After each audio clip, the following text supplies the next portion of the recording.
Bonjour, bienvenue à J'ai une idée. Mon nom est Jeanne Duquette, ex-gérante d'artiste. Oui, c'est ça, je change d'appellation chaque semaine. Faudrait, et moi-même, là, qui est une experte en branding personnel, qui trouve des taglines pour tous mes clients, j'ai de la misère à moi-même me trouver comment je m'appellerais, en résumé 2-3 mots, là. Mes services, comment je... Fait qu'aujourd'hui, je dis ça, puis vous allez voir pourquoi, parce que, vous l'avez vu dans le titre, on va parler de Britney Spears, donc on va aller voir la carrière d'une artiste musicale. Alors, le fait que j'ai géré des artistes dans le domaine musical, je trouve que c'est pertinent de le mentionner aujourd'hui. Puis bon, évidemment, ça ressemble... Ce que je fais aujourd'hui, c'est de la gérance, mais en consultation, au fond. Parce que j'interviens sur 6 mois à peu près. Parce que parfois, ça demande juste 6 mois d'intervention, de la consultation en gestion d'image, de réputation, développement de carrière et d'affaires, évidemment. Fait que des fois, c'est 6 mois, des fois, c'est plus long. Il y en a avec qui on poursuit en groupe pour assurer le maintien de la notoriété qui a été optimisée, déployée, puis qui est encore en train de prendre son envol. Alors, enough about me, comme on dit, et on va parler de Britney Spears aujourd'hui. Première partie, je vais faire la deuxième partie la semaine prochaine parce que je me suis enfin décidée à lire son livre. Ce que j'avais pas fait depuis qu'il est sorti, pour plusieurs raisons. Puis c'est Simon Barbs, Simon qui est animateur au FM 103.3 à la radio comme moi. Jeune animateur donc qui tripe showbiz là comme moi aussi, puis qui me dit non, faut que tu le lises. Ça fait plusieurs fois qu'il me dit que ça vaut la peine de le lire. Puis moi j'aime ça lire. J'ai lu toutes les biographies sur Whitney Houston qui sont sorties, là, je les ai lues. Après ça, Mariah Carey, j'ai lu ça. Madonna, j'ai lu ça. Je les ai pas toutes lues, Madonna. Il m'en reste à lire. Oprah, Michael Jackson à l'époque. Fait que j'aime lire ces récits-là parce que, en plus de l'histoire, moi, ce que j'aime, c'est qu'en plus de l'histoire, je suis capable de voir ce qu'ils disent pas. Tu sais, surtout, dans ce qu'ils disent, tu vois ce qu'ils disent pas, puis c'est là que mon expertise vient m'aider à combler le récit. Puis je vais être généreuse là-dessus, là, dans mon propos aujourd'hui puis la semaine prochaine. Pourquoi en 2 parties, je vous l'explique, c'est que première partie, on va partir de avant de lire le livre. Qu'est-ce que je sais de Britney Spears? J'ai vu les documentaires qui sont sortis pendant la période où elle était soit en train de se débattre pour sortir de sa période de conservatorship, là, la période où elle n'était pas gestionnaire de sa propre vie. Donc ici, on appelle ça une tutelle au Québec. Donc elle était sous tutelle, c'est pas elle qui prenait ses propres décisions. Et donc, il y a eu des documentaires faits sur le pourquoi de tout ça pendant ce temps-là. Donc, quelques-uns, je les ai tous vus. Et là, pourquoi je voulais pas lire son livre? Parce que...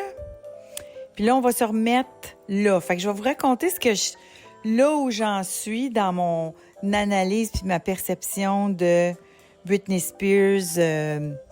On va parler au niveau de développement carrière, image, crise médiatique, parce qu'elle en a eu. Et on va se rendre avant de lire le livre, parce que là, le livre, c'est sa version. Tu sais, ce que je connais, moi, c'est la version des journalistes, la version du peu d'entrevues qu'elle a données, la version qu'on a pu trouver là dans... selon les visions des différents réalisateurs qui ont fait des documentaires, mais on n'a pas vraiment sa version à elle. Puis, je me disais, le livre, c'est-tu vraiment sa version? Fait que c'est ça que je me disais, on va s'être fait raconter quelque chose qui est probablement pas ça. Puis pourquoi je pense ça, c'est que je sais pas si vous la suivez, là, mais sur Instagram, on la voit depuis plusieurs années. Elle fait des posts sur Instagram, puis c'est pas toujours, c'est parfois inquiétant, c'est souvent inquiétant, c'est souvent confus.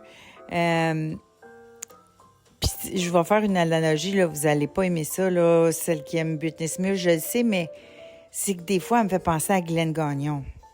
Tu sais, dans le sens où Glenn Gagnon, si vous savez pas c'est qui, tu sais, c'est une femme québécoise, tu sais, qui était escorte, qui faisait, tu sais, qui est devenue connue, infamous, là, vraiment devenir connue pour les mauvaises raisons. Les gens la regardaient en psychose, toxique, donc elle prenait une toxicomane, mais elle faisait beaucoup de live, puis elle faisait beaucoup de vidéos, puis il y a même eu des documentaires sur elle.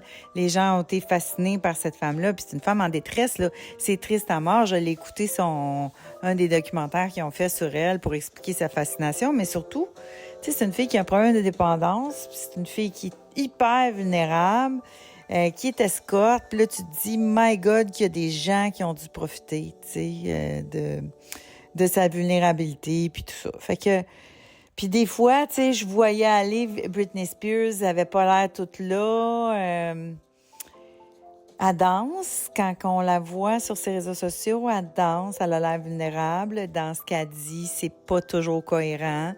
Et c'est ça, tu te dis, elle est entourée de qui, de quoi, surtout depuis qu'elle est plus sur son conservatorship, parce qu'évidemment, là, probablement qu'il contrôle moins ce qu'elle publie sur les réseaux sociaux. Depuis un bout de temps aussi, des fois, son compte disparaît et réapparaît. Qui contrôle ça? On le sait pas. Fait que, tu sais, j'ai l'impression que quelqu'un qui a des gros problèmes, parce qu'on soupçonne qu'il a des gros problèmes de santé mentale, et ça, c'est sorti beaucoup dans les journaux, c'est-à-dire que tout est sous-scellé quand il y a eu ces nombreux procès pour sa tutelle. Son état mental, c'est toujours sous-scellé. Fait qu'ils n'ont pas le droit de le dire dans les journaux. Mais on a eu assez d'informations pour se douter que c'est pas simple, là. Puis c'est pas un diagnostic genre anxiété généralisée, là. Sinon, ils nous le diraient. Fait que s'ils nous le disent pas, là, c'est quoi? Ben, c'est quand même assez grave. Fait que je me dis, es-tu dans un état de faire une biographie? Fait que, tu sais, moi, je me dis, je vais perdre 5-6 heures de ma vie, puis je le sais pas. Mais, écoute, je vais le faire. J'ai dit à Simon que j'allais le faire. Puis là, j'ai commencé. Puis je me dis, tiens, ça vaut la peine. Alors, qu'est-ce qu'on sait de Britney Spears avant d'entendre sa version? Britney Spears, donc jeune fille qui était une enfant vedette. J'en ai déjà parlé dans mon épisode sur les enfants vedettes, sur ce que une énorme célébrité comme ça a comme impact sur la santé mentale de n'importe quel individu. Ça brasse les endorphines, ça brasse la dopamine, ça brasse toutes ce qu'on appelle la biochimie du cerveau. Là, tu sais, moi, je suis allée à Woodstock 99. OK, je venais juste de rentrer en poste là, comme PDG de Décodé. On est invité à Woodstock.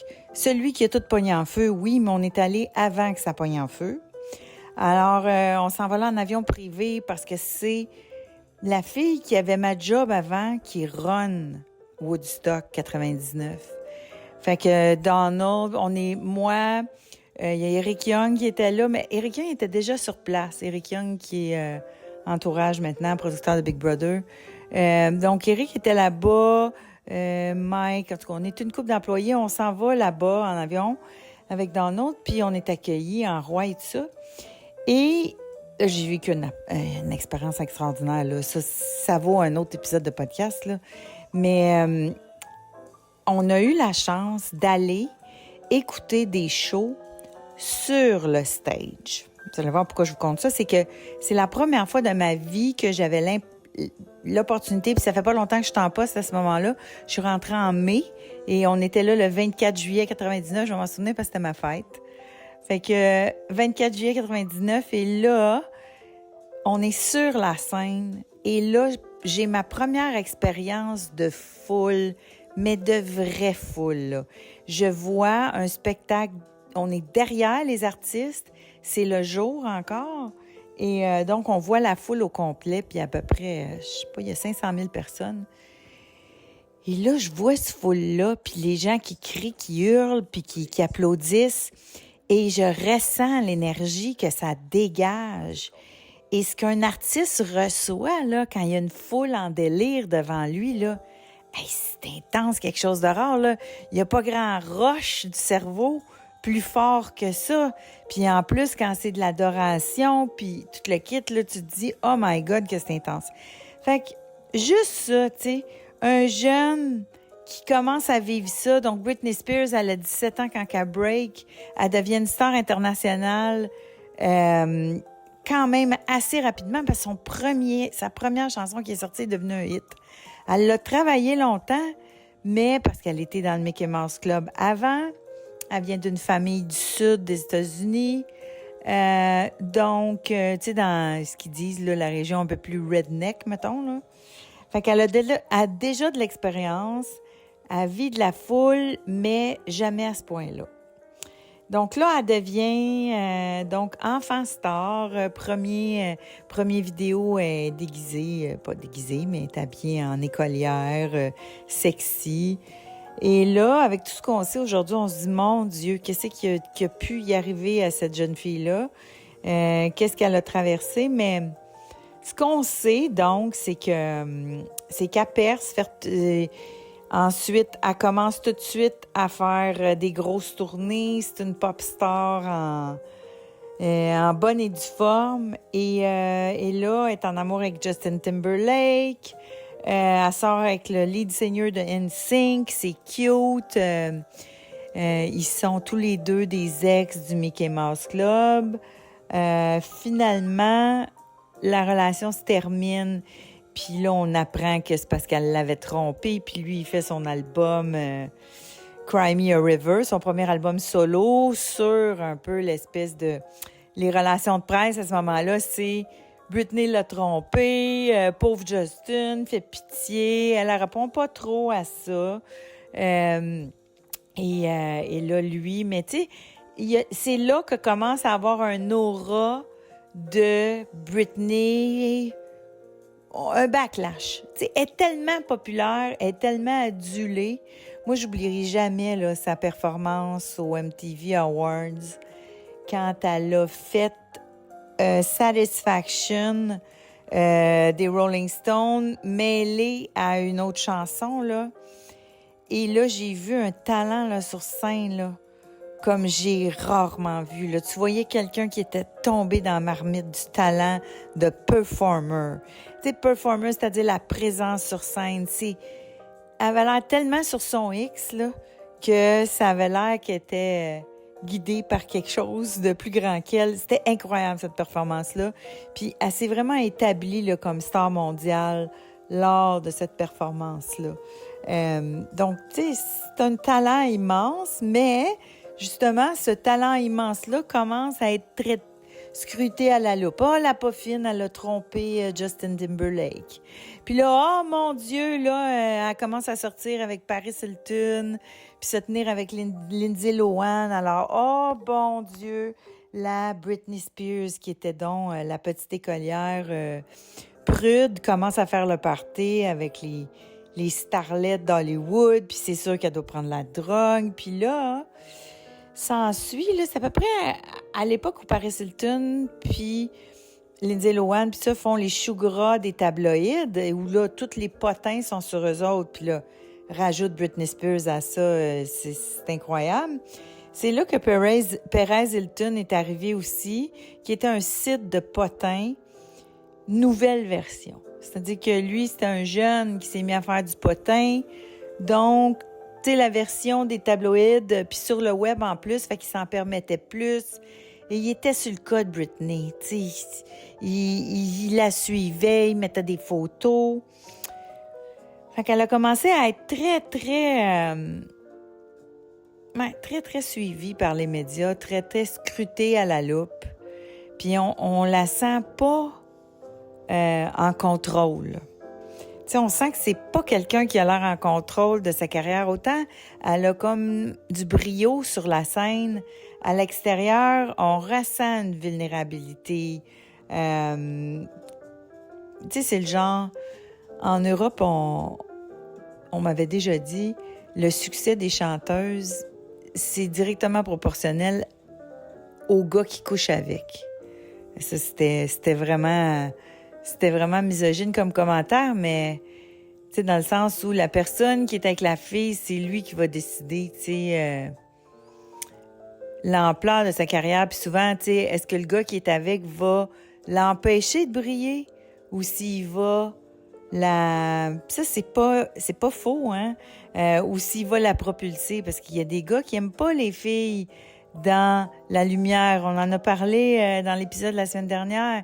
Scarlett Johansson a laissé sous-entendre que elle s'est divorcée vite avec Ryan Reynolds parce qu'elle se sentait pas libre de faire sa carrière, là, avec quelqu'un, tu sais, à partir du moment où tu sais, t'es une femme de carrière, pis t'es quelqu'un qui est jaloux, possessif, qui aime pas ça les 5 à 7, qui aime pas ça les sorties, qui aime pas ça tout ce qui est business.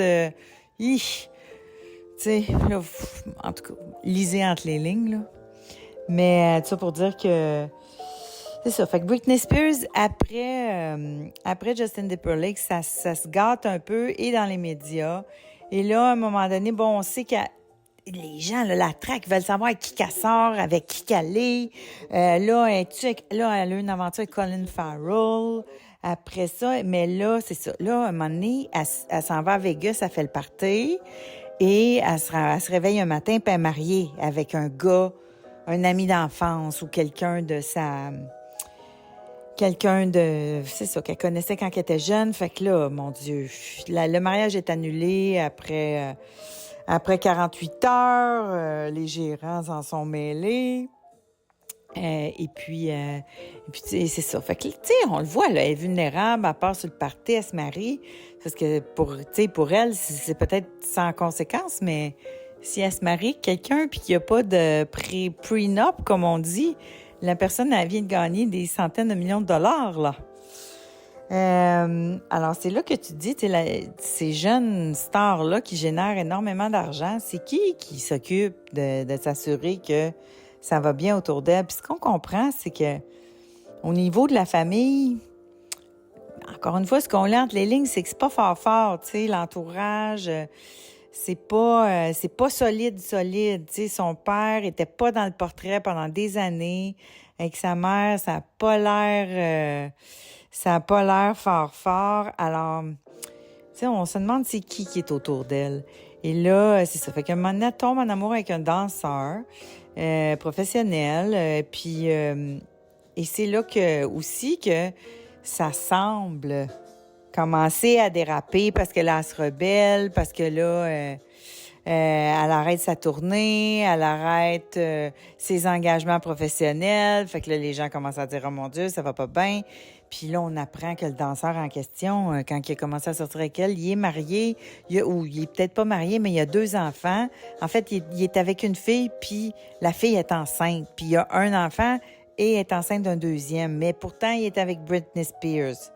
Fait que là, tu te dis, bon, est-ce qu'il a les meilleures intentions, lui, là, tu sais?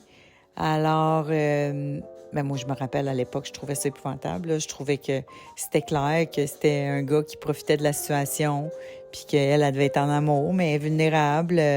Alors, puis, c'est ça. Elle embarque, là, tu sais, dans cette vie-là, avec cette personne-là, avec l'influence que cette personne-là a, ce qui mène à 2 enfants, ce qu'on soupçonne être un postpartum, puis la fameuse scène où elle s'est rasée les cheveux devant les journalistes qui la traquent. Il la traquait depuis quelques semaines, avait mis son enfant sur ses genoux pendant qu'elle conduisait. Ça rappelle un peu Michael Jackson, hein, qui avait pris son bébé puis il l'avait mis dans les airs, là, tu sais. Je pense à l'extérieur d'une fenêtre de chambre d'hôtel à Prague, je pense. Fait que, tu sais, elle fait quelque chose de imprudent avec son enfant. Et là, c'est ça, les tabloïds, tu sais, ça vend du Britney Spears, là. Fait qu'il la traque, puis les photos de Britney Spears en détresse à l'époque, là, ça rapporte des centaines de milliers de dollars à tous les paparazzis qui la suivent, là. Fait qu'elle lâche pas. Fait qu'elle sort pas, puis Puis tout ce qu'elle fait, ça attire l'attention. On se souvient, je vous ai parlé du MTV Awards où elle a fait Satisfaction, mais on se souvient du serpent aussi. On n'oubliera jamais Britney Spears avec le serpent. Puis encore une fois, elle fait le clic puis la nouvelle quand elle fait une chanson avec Madonna puis que là, ils s'embrassent. Puis là, le baiser fait le tour du monde, puis ça fait, écoute, ça nourrit les chroniqueurs show business pendant des semaines et des semaines. Puis le plus drôle, c'est que pendant ce temps-là, tu sais, elle a aussi embrassé Christina Aguilera, mais personne n'en a parlé.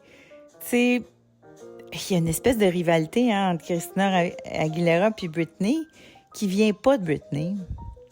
Mais on l'a toujours senti que Christina Aguilera avait de la difficulté à comprendre la fascination des gens pour Britney plutôt qu'elle, alors que selon elle, puis selon les standards de l'industrie, mettons, elle avait beaucoup plus de voix. Tu sais, c'était une chanteuse de grand talent, puis une chanteuse à voix. Pourquoi les gens sont beaucoup plus fascinés par Britney Spears?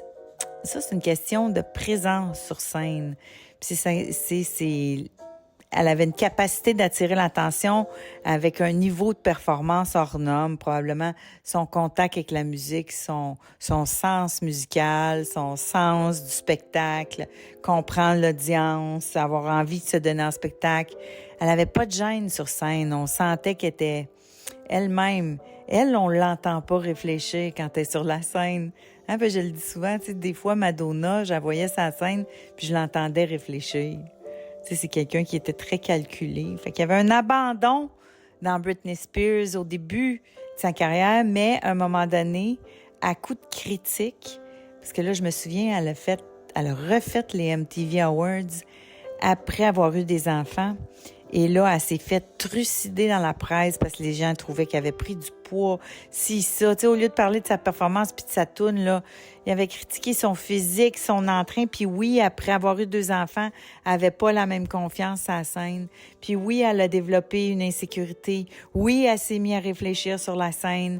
Elle avait perdu un peu de son insouciance parce que c'est sûr, tu sais, tu commences ta carrière artistique, tu sais pas ce que tu sais pas, tu sais. Donc, tu sais pas que tu peux te faire critiquer à tous les coins. Tu sais pas que chaque performance peut être scrutée par des centaines de milliers de personnes. Fait que cette insouciance-là lui a servi, mais le jour où ça y a fait mal, j'imagine, ces critiques-là, puis tout ce qui s'est passé là, dans la presse, elle est devenue extrêmement prudente, avoir peur du jugement. Et ça enlève beaucoup de l'assurance, ça, après. Puis, donc, c'est pas juste une question de compétence, que ce soit la voix ou que ce soit la capacité de danser. Il y a beaucoup de savoir-être là-dedans. Il y a beaucoup de leadership, justement, tu sais. Savoir dire non, mais tes limites, s'imposer. Mon Dieu, c'est ça, là. C'est quelque chose qui devait pas être là. Puis c'est ça, après les enfants et tout, on a senti qu'il a commencé à avoir beaucoup de fragilité. Puis c'est là qui est arrivé les événements. Elle était hospitalisée.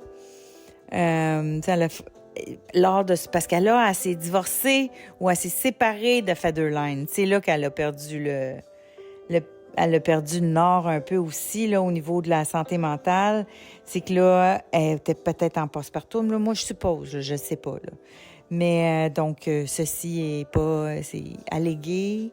Mais on sentait donc, tu sais, c'est hormonal, c'est les drogues du cerveau, là, comme je vous disais tantôt, endorphine, mais là, ajoute l'oxytocine là-dedans. Bref, c'est des cocktails, là, au niveau du cerveau qui peut créer des déséquilibres. Et c'est des émotions fortes, donc là, parce que ça n'a pas duré longtemps, là, avec le Federline en question. Ils se sont mariés, ce qui... ses parents, on voyait, tu sais, elle s'est mariée avec l'autre, là, puis ils ont tout de suite fait annuler le mariage, mais là, lui, il a réussi, là. Il l'a marié, puis après ça, ça n'a pas duré longtemps, donc séparation, donc probablement demande d'argent, etc. Et là, on la sent complètement en désarroi et très, très grande vulnérabilité. Puis là, dans les tabloïds, il arrive un personnage qui s'appelle Sam Lutfi. qui a l'air d'une espèce du typique hustler de Hollywood, là. Puis encore une fois, je le sais pas. Je vous dis c'est quoi la perception qu'on en a à l'époque, puis ce que la presse rapporte. Est-ce que tout ça est prouvé? Probablement pas, là. Mais le gars en question, mais il y a eu plusieurs cas en cours contre lui, là, mais le gars en question qui réussit à avoir sa confiance, que les gens soupçonnent aussi qu'elle a des problèmes de consommation, puis que et ça, c'est peut-être le ou les fournisseurs qui commencent à avoir de l'influence sur elle, mais il commence à avoir de l'influence sur elle, puis probablement piger dans son argent, puis quand il y a des millions et des millions et des millions en jeu, tu te dis, quelqu'un qui est très vulnérable, puis là, à ce moment-là, il commence à se douter qu'il y a des gros enjeux de santé mentale, il faut la protéger. Fait que moi, c'est comme ça que je le perçois à l'époque. Son père revient dans le portrait. Son père qui était pas là, avec qui il n'y avait pas de relation, mais là, il revient et il demande de pouvoir contrôler ses finances, sa vie. Puis ce qu'on perçoit de loin au départ, donc ça arrive en 2009 à peu près, puis je pense que ça a fini en 2021, si ça a duré longtemps. Puis là, dans les documentaires, on le voit un peu plus, là, ce qui s'est passé, mais donc, ce qu'on perçoit à l'époque, c'est effectivement, arrêter l'hémorragie. La fille, elle se rase la tête, elle perd la garde de ses enfants, elle a l'air d'avoir des problèmes de consommation, elle est hospitalisée parce qu'elle a des problèmes de santé mentale, ça va pas bien, là. Puis là, on se dit, my God, tant mieux s'il y a un juge d'impliqué, parce qu'une tutelle, c'est ça. Il y a un juge qui doit dire oui, là, tout ça est plaidé par deux parties. Mais là, elle, est-ce qu'elle est bien? C'est qui la représente? C'est qui protège ses droits là-dedans? On ne sait pas trop. Alors, mais si bien qu'elle devient donc sous tutelle pendant 12 ans. Et pendant ces années-là, on la voit, les gens la perçoivent comme étant un peu robotique. Qu'elle suit, qu'elle a l'air de suivre la parade, mais oui, elle a beaucoup moins de tempérament que juste avant sa période de tutelle, avant ses hospitalisations. Puis là, on se dit, c'est parce qu'elle doit être médicamentée. Puis là, les gens disent, peut-être bipolaire. Les artistes, il y a des artistes ultra sensibles qui sont capables de gros high puis de gros down. Puis là, il y en a qui en ont parlé. Fait qu'au niveau du de la biologie du cerveau, biochimie du cerveau, ça s'explique peut-être. Toutes ces grosses émotions-là qu'ils vivent, mais on le sait pas, nous autres, là. Imaginez-vous là, que quelqu'un parle de vous autres en mal puis qui scrute toutes vos affaires. C'est dans la presse internationale. Tu peux même pas t'en aller en Inde, là, en te disant au moins les gens me parleront pas de ça. En Inde, ils vont la reconnaître. Alors, il y a pas, tu t'en sors pas, là. Puis on sait pas ce que ça crée dans un cerveau, ce que ça crée à un humain, ça. Puis surtout quand tu deviens un enfant vedette, t'es pas préparé avant. La vie te prépare pas avant. C'est plus facile d'endurer les critiques quand t'es rendu à un certain niveau de développement de ton cerveau puis dans ta vie, puis que t'as une certaine confiance dans tes acquis, dans ta personnalité. C'est sûr, c'est plus facile si t'as vécu dans un environnement aimant ou qui a renforcé toutes tes compétences, etc. Bon, c'est pas tout le monde qui a vécu là-dedans, mais même à ça, si tu développes une certaine carapace avec le temps, donc si tu deviens connu, mettons, vers 24-25 ans, mais c'est quand même mieux que quelqu'un qui est sur la scène là, dès l'âge de... Dans son cas, je pense que c'est 9 ans là, ou 10 ans. Alors, tout ça pour dire que c'est fou tout ce qu'elle a vécu. Fait que donc, probablement médicamentée, mais elle sort des albums qui sont extrêmement populaires, qui fonctionnent, qui sont des classiques, des grands classiques de la musique pop. Et elle gagne des Grammy, elle gagne des prix. Là, il y a juste l'épisode qu'elle a fait X Factor, là, que je l'ai pas écouté. Je me suis dit, voyons, ça paraît trop qu'elle n'est pas toute là. Ça me mettait mal à l'aise. J'étais comme... C'est ça, j'ai comme l'impression que, c'est comme a shell of herself. Je sais pas comment le dire. Tu sais, c'est comme si elle n'est pas toute là. Puis j'ai comme un... En tout cas, c'est mon instinct de mère, là. Mais bref, c'est ça. Fait que je me dis, c'est quelqu'un probablement qui a été poussé à bout aussi, qui a beaucoup trop travaillé, qu'on a pressé le citron énormément. Tu sais, j'en ai déjà parlé quand je parle de Whitney Houston, tu sais. Il y a beaucoup de stars qui se mettent à prendre de la drogue, pas parce qu'ils ont besoin de prendre de la drogue, c'est qu'ils en prennent parce qu'ils sont plus capables. Ils auraient besoin de dormir, ils auraient besoin de se reposer pendant 4 jours parce qu'ils viennent de faire des tournées puis de voyager des grosses distances. Puis on parlait pas de ça, de santé mentale là, à cette époque-là. Donc, est-ce qu'on peut donner 3 jours de break à l'artiste qui vient de faire plein de shows devant des centaines de milliers de personnes? Il peut-tu prendre quelques jours de repos? Mais non, mais c'est parce que là, ça coûte cher. C'est parce que, mettons, là, que elle est en Finlande, là, avec toute son équipe, là. Puis là, ça coûte... tu sais, 400 000 de chambre d'hôtel à cause que là, tu sais, t'as tous les techniciens, tous les danseurs, toute l'équipe de production, tout le monde, là, est en Finlande. Fait que, elle n'est pas pour se reposer 6 jours en Finlande. Chaque jour coûte 300 000. Fait que c'est sûr qu'ils veulent aligner les shows, tu sais, un show, 2 shows, 3 shows, puis pouf, tu t'en reviens chez vous. Tu peux pas... Tu sais, ce rythme-là qui est plus humain, parfois... monétairement, tu sais, c'est pour ça que le monde pousse. Presse le citron. Tu sais, je vous dis pas qu'ils n'ont pas des... Tu sais, c'est pas toujours, tu sais, de l'argent. Oui, tu sais, dans le sens où c'est plus payant de faire plus de shows, mais c'est aussi que si tu laisses 6 jours de break entre chaque show, ben là, ce sera plus rentable. Parce que l'argent que ça va t'avoir coûté de garder tout ce monde-là dans le même territoire... Avec tout ce que ça entraîne, ben tu vas perdre le profit de ton spectacle. Fait que, tu sais, c'est pas toujours les méchants producteurs qui prennent des raisons. Fait que, tu sais, moi, vu que je connais l'autre côté, j'en profite pour vous le dire, mais... Fait qu'il semblerait que, donc, tu sais, professionnellement, ce qui s'est passé pendant le conservatorship, là, ça s'est quand même... tu sais, elle était en couple avec un gérant pendant quelques années. Puis, tu sais, en tout cas, c'était quelqu'un qui la faisait travailler, puis qui était dans son équipe, puis tout ça. Fait qu'elle semblait quand même d'aller bien pendant cette époque-là. Puis après ça, mais il y a eu le Sam, là, avec qui elle s'est mariée après la fin de sa tutelle, parce qu'elle pouvait pas prendre la décision de se marier pendant sa tutelle par elle-même. Alors, il y a eu lui qui avait l'air d'être là aussi pour prendre soin d'elle, là, en plus de... Fait que c'est ce qu'on voyait de elle. Puis à quel moment, donc, on a commencé à se dire que cette tutelle-là avait peut-être pas de bon sens. Je pense qu'ils sont allés pour annoncer un show à Vegas. Puis elle a passé tout droit de tous les journalistes, puis elle est retournée dans sa limousine. Elle voulait pas être là, elle voulait pas le faire. Puis c'est la première fois comme elle posait un geste de rébellion. Et là, les gens ont commencé à dire, OK, elle veut pas être là. OK. Et là, les fans ont commencé à déceler. Ils disaient que dans ses messages, elle lançait des appels à l'aide, etc. Sans embarquer là-dedans. C'est quelqu'un qui est sous tutelle pendant 10-12 ans, qui est médicamenté. Et là, on l'a vu dans ses...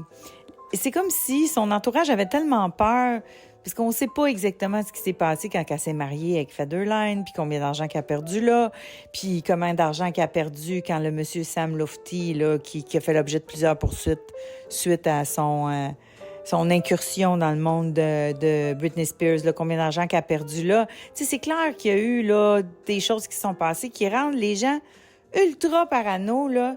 Ce qu'on apprend dans les documentaires, c'est que même ses téléphones étaient monitorés, on lisait toutes ses conversations, on savait tout à qui qu'elle parlait, elle était là, espionnée à un niveau, là. Et là, tu te dis, mais voyons, pendant 10-12 ans, pourtant, elle a l'air médicamentée, fait que, il me semble qu'à un moment donné, si tu as un déséquilibre, ben, normalement, ça se stabilise.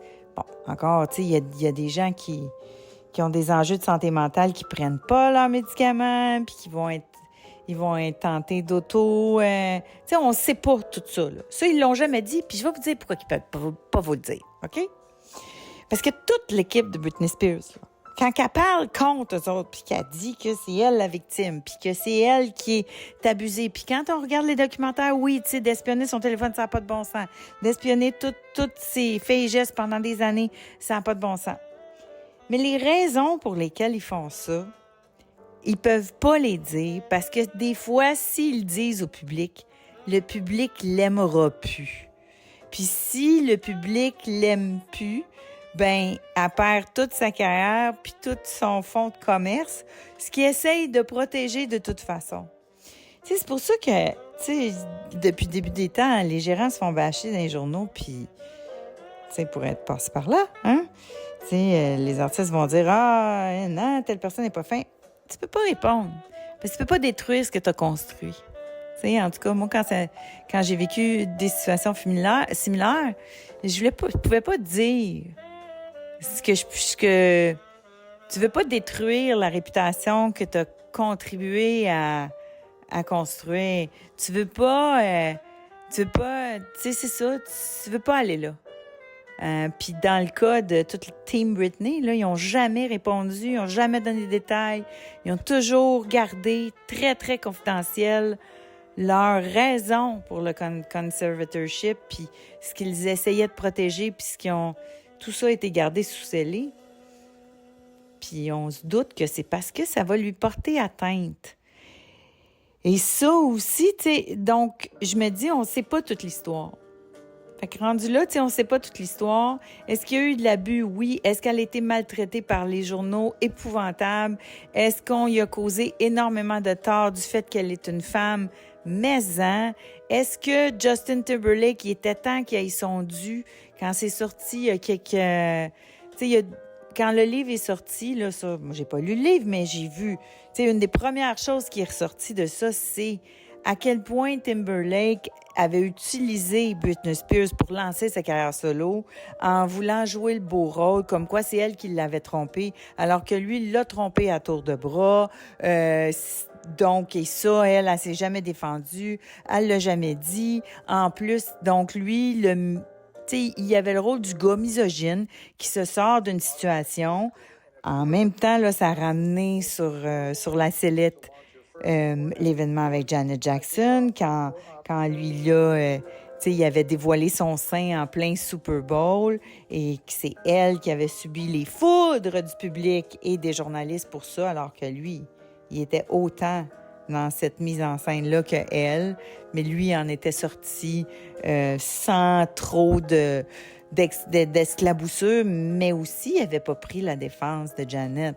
Alors là, backlash énorme contre Justin Timberlake quand le livre de Britney sort, dans lequel elle dit aussi, ça c'est ce que je sais aussi, j'ai l'impression, je me disais, je vais-tu apprendre quelque chose en lisant ce livre-là, parce que on a su aussi qu'elle raconte dans le livre qu'elle a eu un avortement suite à une grossesse avec Justin. Il voulait pas le bébé.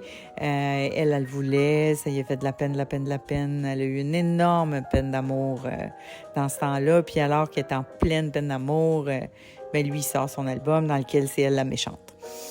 Fait que, disons que depuis ça, Justin n'est pas beaucoup dans les grâces du public. Fait que il y a eu beaucoup de backlash. Fait que c'est là où j'en suis avec l'histoire de Britney. Donc autant avant que pendant sa tutelle, elle a une œuvre pop énorme. Et on est en train aussi de découvrir à quel point là, certains de ses albums étaient des chefs-d'œuvre de la pop. Elle a fait des choses avant-gardistes. Alors, c'est ça. Moi, ce que je me demande, c'est, elle a-tu contribué à ça ou Britney, c'est juste quelqu'un qui disait oui à tout parce qu'elle n'a pas pu prendre sa place, elle n'était pas assez équipée, assez entourée, elle n'a pas été assez formée, éduquée pour apprendre à mettre ses limites. Puis quelqu'un qui va sans cesse à l'encontre de ses limites va finir par faire des dépressions profondes, va finir par... Imaginez, là, si tu vas toujours contre ou plus loin que ce que tu es capable d'aller, ben forcément, à un moment donné, ton corps te lâche, là. Et dans son cas, ça semble être son corps et son mental. Alors, c'est comme... c'est ça. Fait que, est-ce que il y a de la grande virtuosité dans son histoire. Il y a des choix incroyables, des bons choix qui sont peut-être les siens, mais qu'il y a peut-être d'autres mondes aussi. Que cette histoire-là, selon moi, est pas toute blanche, toute noire. Il y a beaucoup de zones grises un peu partout. Est-ce que le livre va m'en apprendre sur sa version, sur le fait qu'elle n'aurait pas dû être si longtemps en conservatorship? Écoutez, depuis que la tutelle est terminée, elle s'est mariée aussi vite qu'elle s'est divorcée. On la voit plus. Des fois, elle est sur les réseaux, des fois, elle l'est pas. Elle a pas l'air toute là. Ça n'a pas l'air d'aller si bien que ça depuis la fin de son conservatorship. Donc, je sais pas quoi vous dire. On va aller chercher plus d'informations. Qu'est-ce que vous en pensez? Vous voyez ça comment? C'est sûr que c'était une mauvaise... C'était peut-être pas la bonne façon de l'aider, de mettre une tutelle contre son gré, mais je suis convaincue qu'il y a plein de monde qui ont dû essayer de l'aider. Puis, de pas accepter de l'aide, là, c'est pas toute la faute des autres. C'est ça l'affaire. C'est pas toute la faute des autres. Fait qu'on va aller voir où est-ce qu'elle met le chapeau de la responsabilité, puis où est-ce qu'elle pointe du doigt. Ça m'intrigue. Puis je vais vous dire si je trouve que ça a l'air d'être écrit par quelqu'un d'autre, parce que c'est lu par quelqu'un d'autre aussi, là. C'est pas lu par elle, fait que on va voir ce que ça donne. Donc voilà, merci d'avoir été là.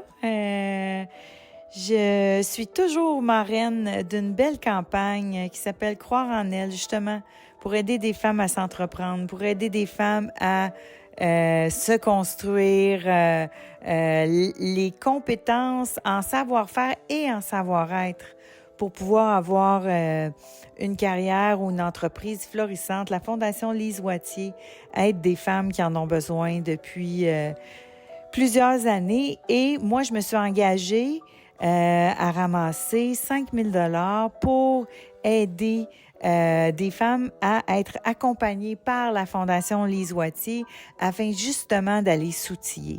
Alors, si vous aimez Britney Spears, si vous aimez une femme qui aurait besoin d'outils pour mieux assurer sa survie, sa prospérité, ça peut être un 10 $, un 15 $, un 1 000 $. Mais si vous avez envie de contribuer, si l'histoire que je viens de vous raconter vous a touché, si vous avez passé un bon moment à ma compagnie, une bonne façon de me remercier, c'est d'aller aider la Fondation Lise Wattier. Vous contribuez directement à impacter la vie d'une femme qui va avoir les outils, elle, pour pas finir en tutelle comme Britney Spears. Merci beaucoup.